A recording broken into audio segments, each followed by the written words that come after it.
वित्त वर्ष 2024-25 के लिए इनकम टैक्स रिटर्न फाइल करने के लिए 1 महीने से भी कम का टाइम बचा है। इस बार इसके लिए 15 सितंबर लास्ट डेट रखी गई है। ऐसे में अगर आपने अब तक ITR फाइनल नहीं किया है तो जल्द से जल्द ही कर लें, नहीं तो आपको कई तरह की परेशानियों का सामना करना पड़ सकता है। सबसे पहले जानें इनकम टैक्स रिटर्न ITR क्या होता है। इनकम टैक्स रिटर्न एक तरह का हिसाब है जो आप सरकार को देते हैं।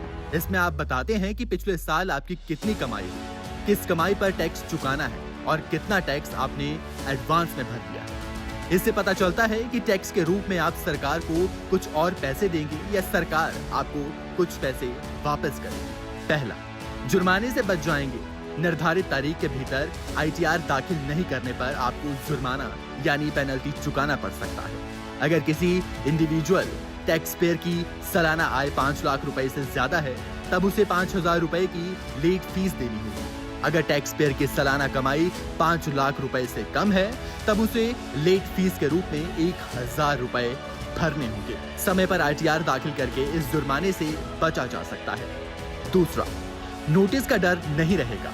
अभी इनकम टैक्स डिपार्टमेंट के पास कई सोर्सों से आपकी आय की जानकारी पहुंच जाती है। समय पर ITR दाखिल न करने पर आयकर विभाग उन जानकारियों के आधार पर आपको नोटिस भेज सकता है। नोटिस की परेशानियों से बचने के लिए समय पर ITR जमा करना फायदेमंद है।